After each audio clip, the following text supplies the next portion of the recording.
So the video you're about to watch is a conversation that I had with Jason from the Primal Outdoors YouTube channel. I'll put a link to his channel right up here. Before we jump into that video, however, I have a very exciting announcement. This is an announcement that I've been looking forward to giving for a long time. The F4 road trip project is done. So this coming Saturday, for those of you that are watching this video, fairly soon to its release, this coming Saturday, May 30th, we're going to have a live release party, essentially. So anybody that is a part or signed up for the newsletter, the F4 newsletter, is going to be invited to this live hangout. Those people are going to not only get early access to the project itself, but we're also going to be giving away camera bags and books and post-processing tutorials and just hanging out and having a good time. So if you would like to attend our little gathering, our little hangout, you need to go over to f4roadtrip.com or just follow the link in the description below. You signed up for the newsletter, and then an invite to that hangout is going to go out to everybody tomorrow, Friday evening. And then the hangout itself is going to be at 10 a.m. Pacific time on Saturday. So hopefully you can join us for it. So excited to be done with the project, not only because it's, editing, it's a lot of work, but because we're really excited about how it turned out. So that's my announcement. So with that, let's jump into this week's video. I had a good time hanging out with Jason and hopefully enjoy the conversation. So for the past couple days, I've been hanging out with Jason from the Primal Outdoors channel. He's got a really excellent YouTube that's kind of all about overlanding and just living the outdoor life. But what a lot of people don't know about Jason is that he's also a landscape photographer.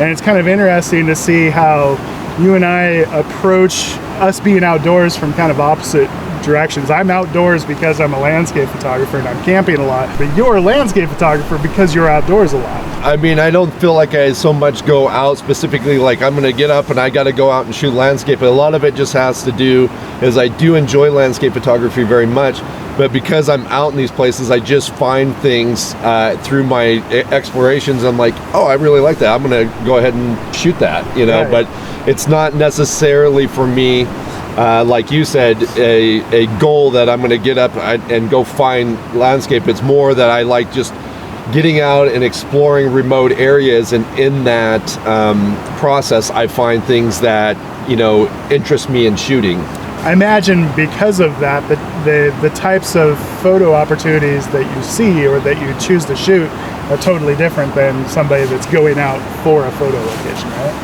It's more things that just come along, and it's not really a preconceived idea like, oh, I want to go out here and say, like, I want to go out on the coast and I want to shoot this type of photo or this or that. It just happens to be I'm out and I'm hanging out like on this beautiful river like where we've been camped, and I'm like, wow, that's kind of a beautiful scene. I'm going to shoot that. And so I enjoy landscape photography, but I also like to shoot more stuff that's kind of maybe product related, or like vehicles and stuff like that, like shooting the van and cool scenes and, really capturing more of that, editorial type shot that you would see in a magazine that would, inspire people to be outdoors, that kind of stuff.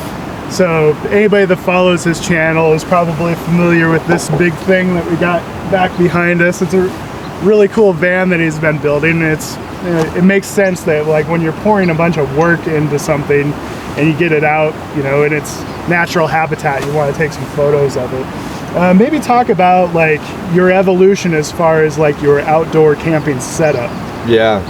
Well, I mean, it's definitely evolved through just about every phase of camping that you can. I mean, I've gone out in a cotton bed sheet, soaked in linseed oil, and slept on pine boughs out in the wilderness, and it's evolved all the way to now. I've got this van with a nice comfy mattress and a heater and everything. But I've done rooftop tents, I've done ground tents, I've done hammock camping. I've enjoyed every single one of them.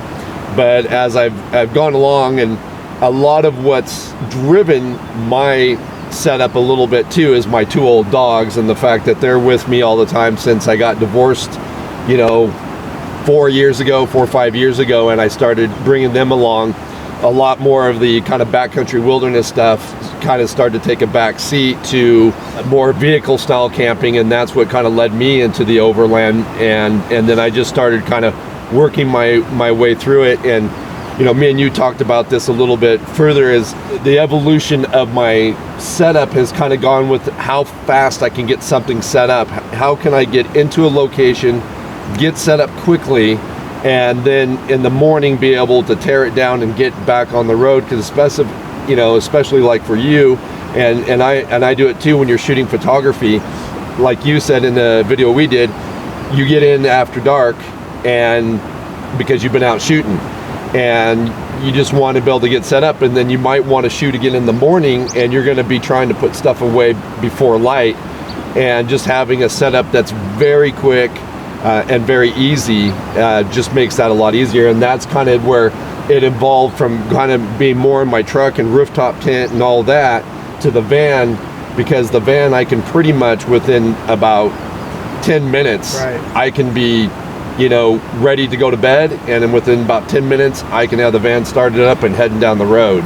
I definitely like the direction of the whole giant 4-wheel drive camper van.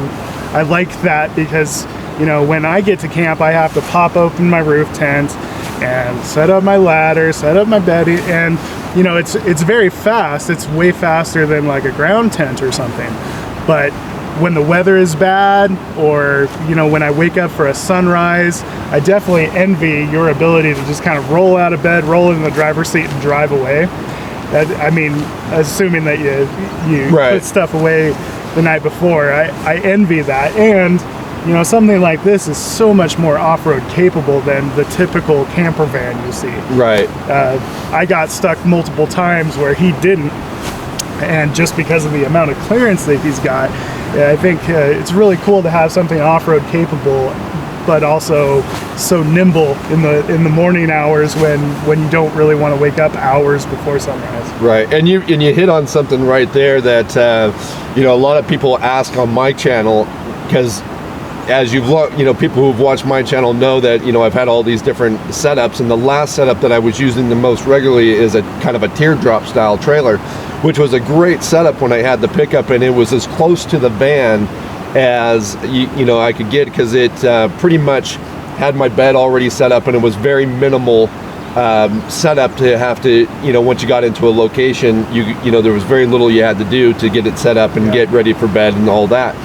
But people have asked, like on my channel, like, why did you start sleeping in the van versus the trailer and stuff like that? And you kind of hit right on it, is if I pull in to a camp spot in the van and the weather is very poor, the van's already warm. It's already, all I have to do is, step from the front seat right into the back. I don't have to get out. The bed's already there.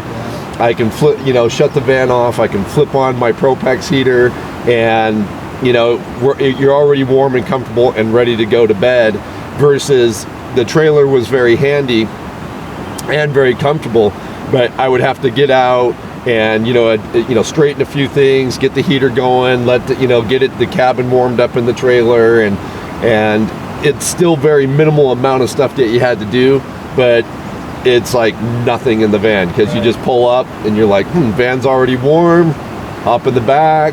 You got enough room to, make a little meal or something in there, and I can, climb in bed, and like I said, if it's just chucking it down rain or snowing sideways outside, or the wind's blowing like crazy, it's just very, very nice to have that ability. So for the photographers that are watching this and they're thinking to themselves they want to get started into overlanding, where do you think what's a good place to start? Like, what's the main things that you should start off with? I think that the biggest thing is if you're going to get started in anything new, whether it be overland or anything, but let's talk about overlanding, is start with, inexpensively, not necessarily cheap. Like, Don't buy the cheapest stuff out there that you can buy like at Walmart, because that might deter you or give you such a bad experience that it might turn you off of it.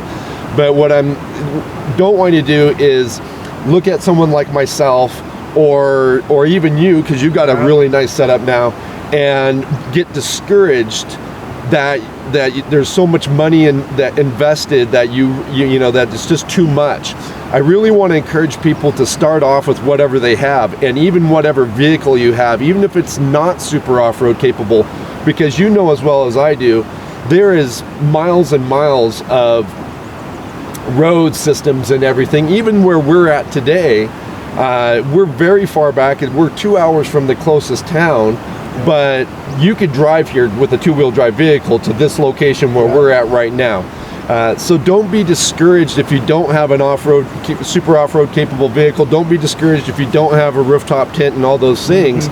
You know, start with a decent ground tent, or if you have an SUV or something like that, you can even start by camping inside the SUV, but start very inexpensively and just get out and make some baby steps. Maybe go to a local campground that you're familiar with, or somewhere that you can be comfortable. Just start building those experiences, and as much of anything, start building that passion for doing it. If you go out in your Honda Accord that's two-wheel drive in your tent and you have a great time, then you have the passion. And then if you have the passion, you will find that over, say, like the course of time, like a year or 2 years, that through doing something that you love and enjoy, you will start to accumulate the gear. It will just happen naturally and organically. What I really don't like to see people do is be like, go out and buy a Toyota Tacoma, throw a rooftop tent on it, a lightener rack, get the recovery boards, put the roto packs on. Now that I've got everything perfect, now let's go overlanding.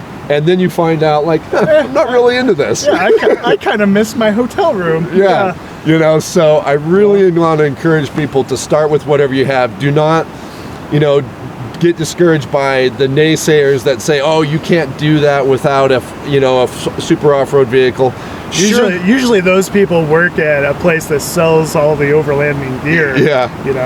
You know, the thing is of course you will be limited to certain places you can go if you don't have a super off-road vehicle, but understand there are hundreds of miles of great forest roads and BLM roads, especially here in the West, that are easily accessible with a, you know, two-wheel drive vehicle. You know, just obviously use common sense, and, you know, don't, you know, go down roads that maybe your vehicle is not capable, but don't think that you can't do it because you have a two-wheel drive vehicle. And like I said, once you kind of start building the passion, most likely over time, then you will, you know, upgrade your vehicle. But yeah, you want to make sure that you're actually going to use it before you invest a ton of money. You don't think to yourself, I mean, there's people that do it thinking that, you know, that van life, that looks real fun. So they go out and buy a Sprinter van and spend tons of money, and only to discover that they don't use it as much as they maybe thought they would. Yeah, and that van life really wasn't for them. You know, if I can give like a piece of advice, like if you're going to start, there's only really 4 things that you really need to have to get started in overlanding, and that's a vehicle of any type, food, water, and shelter. And shelter could be your vehicle, so you could kind of incorporate it. You start off with those 4 things, and you know they can be very basic to start off with, but you start off with just those 4 things, and you're ready to go. And like I said, over the course of time, you will continue to, if the passion is there and you're really enjoying it, you'll be able to do it. And like I said, last year I was out in some very remote area behind Christmas Valley, and you know that's why I used the Honda Accord as an example, because there were some guys out there on BLM Road just cruising around, and they're in a 2-door Honda Accord, like 1980s version. So when people tell me you can't explore without a 4-wheel drive vehicle, it's definitely not true. That's awesome, man. Well, it's been a good time. Thank you for having me out and showing me this beautiful area. This is my first time ever in this area, and it's gorgeous. So thanks for sharing it with me, man. Yeah, no problem. It was a great time, for sure. Awesome. So if you like this stuff, make sure you check out his channel. It's called Primal Outdoors. And if you like this video, please like and subscribe, and we'll see you next time. Take it easy.